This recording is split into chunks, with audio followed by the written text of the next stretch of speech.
예,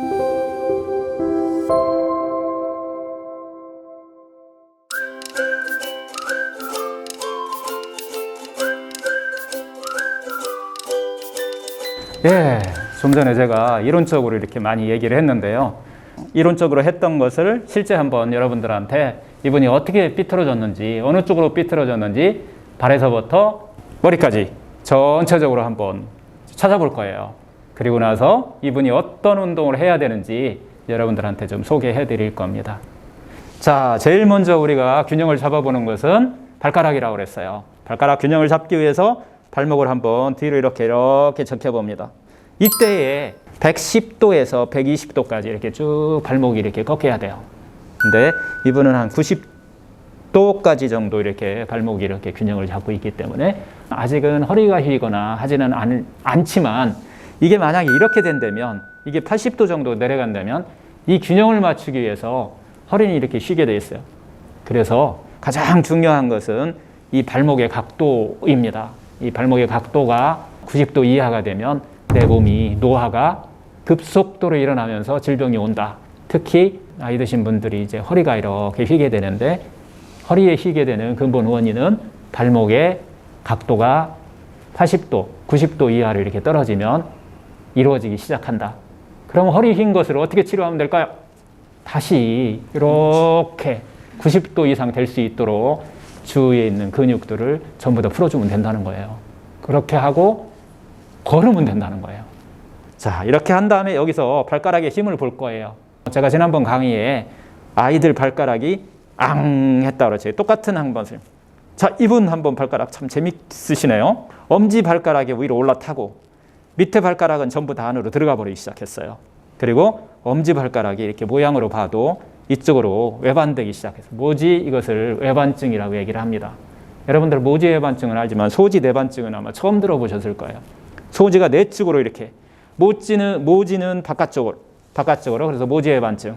소지는 안쪽으로, 이 두 개가 같이 일어났다는 것은 이분은 그냥 이 모습만 봐도 멋있는 구두 있잖아요. 이렇게 딱 날카로운 이렇게 생겨갖고 뭐라 그럴까, 뾰족구두 같이 생긴 거, 이런 구두를 젊었을 때 많이 신으셨을 것이다. 그리고 이분 같은 경우는 이미, 자, 다시 앙 해보세요. 이렇게 해서 이제 힘을 테스트할 건데, 예, 힘이 헐렁헐렁해요. 이 모지의 힘이 내 체중의 70% 정도를 이게 지탱을 하면서 우리가 걷게 돼 있는데, 이렇게 헐렁거리면은 이분은 여기가 헐렁거리기 때문에 내부 장기가 그렇게 건강하지 않다라고 보시면 돼요. 엄지 쪽이니까. 그 다음에 새끼 쪽이 문제가 간다. 그러면은 이쪽 바깥쪽으로 타서 보통은 고관절이나 허리 쪽으로 좀 문제가 올 가능성이 있고요. 그래서 이런 것들을 가지고서 어떤 질병도 우리가 찾아낼 수가 있고요.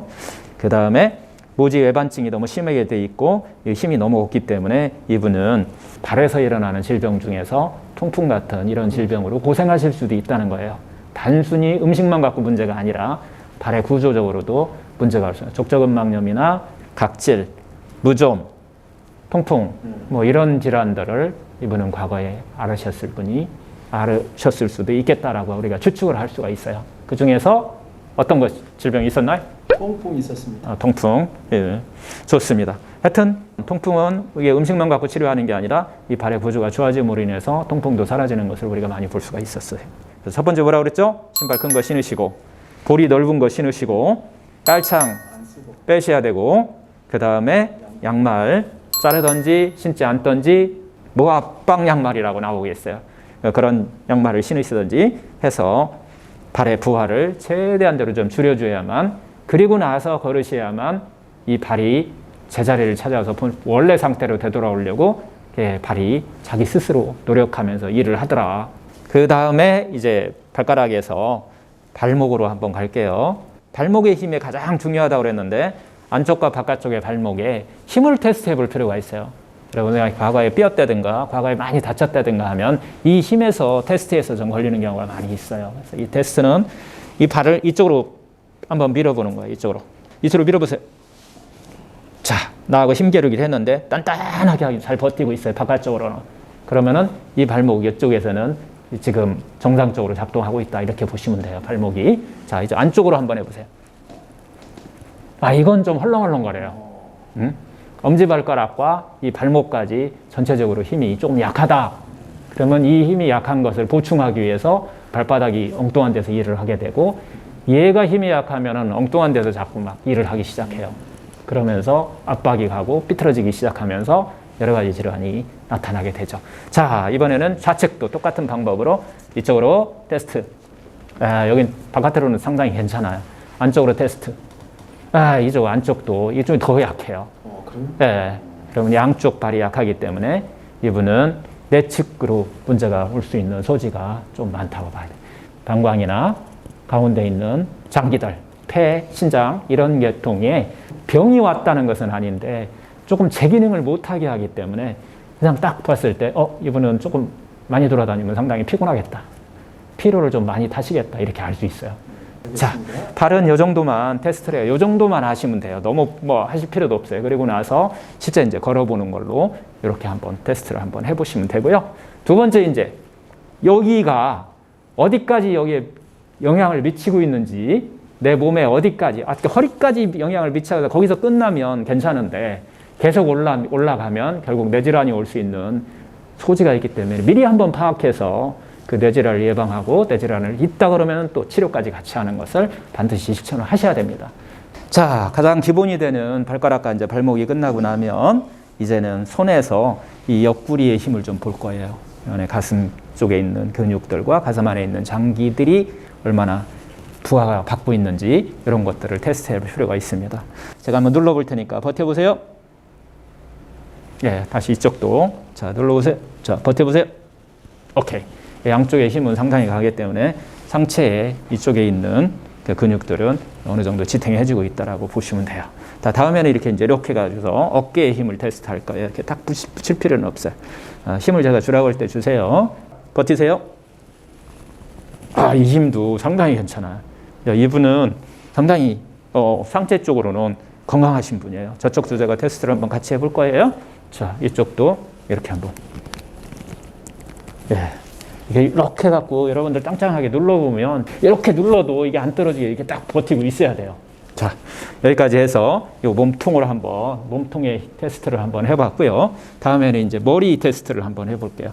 자, 하체, 몸통, 그 다음에 제일 중요한 머리에 영향을 미쳤는지, 이 가운데가 튼튼하다고 그래서 이 머리 쪽이 더 튼튼하다고 볼 수는 없어요. 넘어가 버리는 경우가 있어요. 여기는 튼튼하니까. 그래서 일단 제가 이쪽으로 한번 눌러볼 거예요. 이렇게 밀어볼 테니까 본인은 버티셔야 되는 거예요. 저한테. 자, 눌러봅니다. 밀어봅니다. 이거 막 넘어가요. 버티지를 못해. 이 근육의 힘이 약하신 거예요. 육체적인 것뿐만 아니라 정신적으로 상당히 열심히 사신 분이에요. 그래서 축적이 되면서 이 흉쇄돌근이나 목 쪽에 있는 근육들이 약화가 온 거예요. 여기 있는 근육이 안 쓰니까 반대로 여기 있는 근육이 쓰게 된다. 이렇게 보시면 돼요.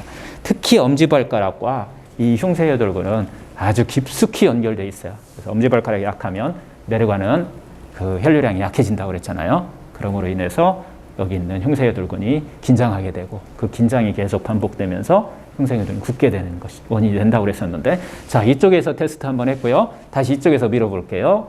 오른쪽에서 왼쪽에서, 이제 왼쪽에서 이쪽도 마찬가지. 그냥 너무 약해요.